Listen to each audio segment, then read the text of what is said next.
in Group 3 in 2021. So, Matt, I'll start with you first for this one again. When it comes to Glamorgan, obviously they've got some pretty big signings moving into this summer, with the likes of Sam Northeast, Eddie Byram's come in from Somerset, James Harris as well from Middlesex, Alex Horton and Tegid Phillips have come up through the academy.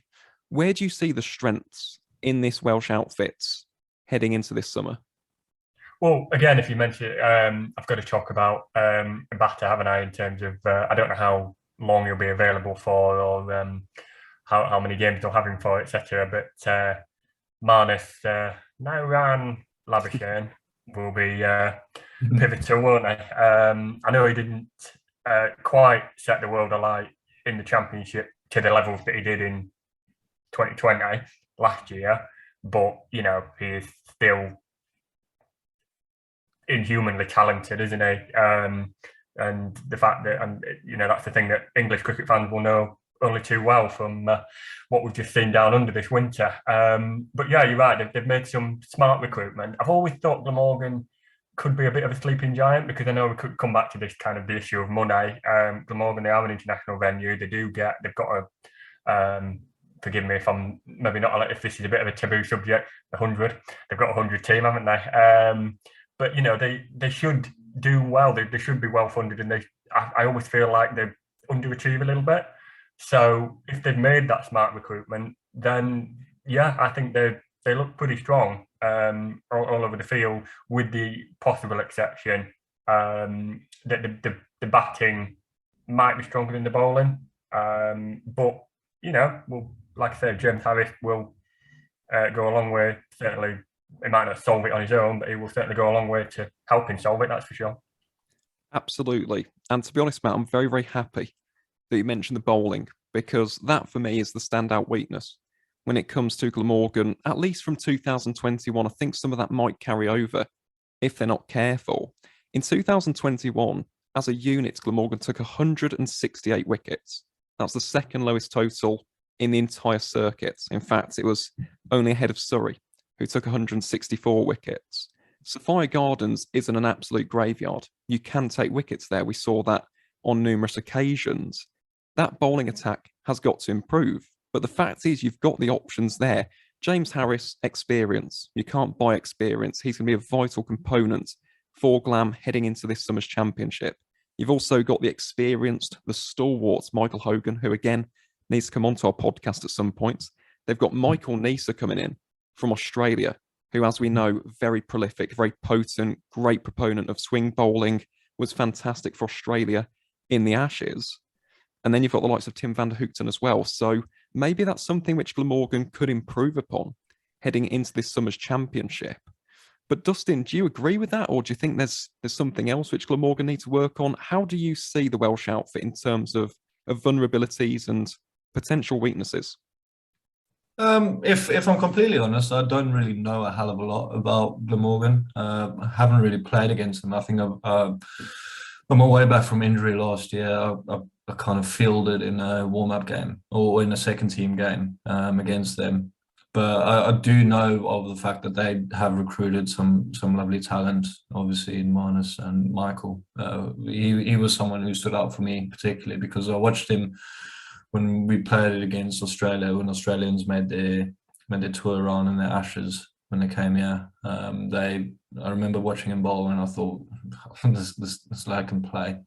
He's a lovely player, along with Marnus, and both of them are just obviously quite influential cricketers. They can change the game. So like, I'll be doing them. I wouldn't be doing them any favors by trying to point out something that they could potentially be weaker on or stronger at. But because I haven't really read up much about them. I've just seen the odd fixtures where they do actually create something out of nothing, or they just kind of just falter away, and just the game just gets taken away from them completely.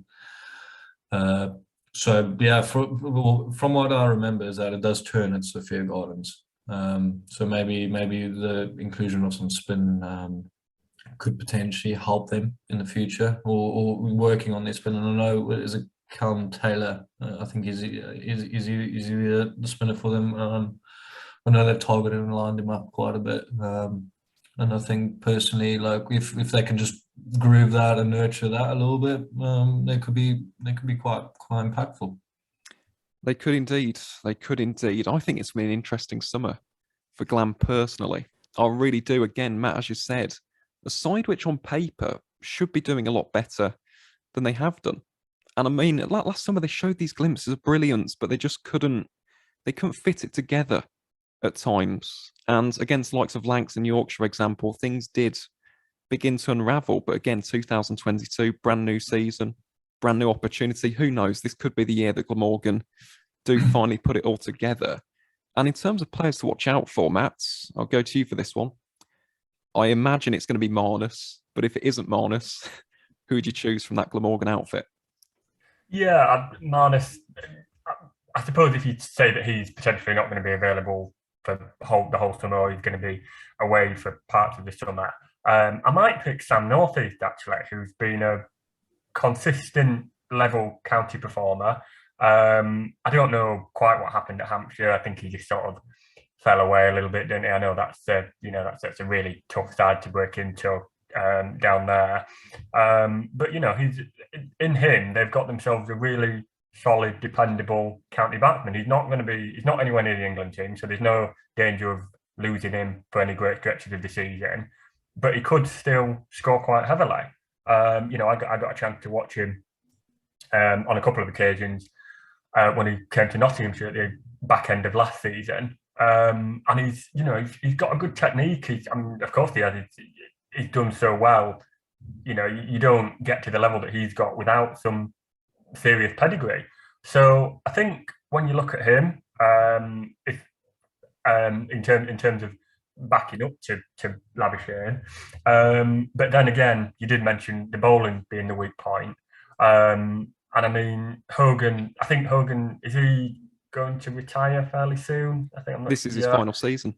So he is, if he can do what he's done repeatedly over the last season, over the last few years, if he can do that, then he might be the linchpin. But if I mention Northeast, he doesn't really improve their weak spot. So I do wonder if it might be more of the same.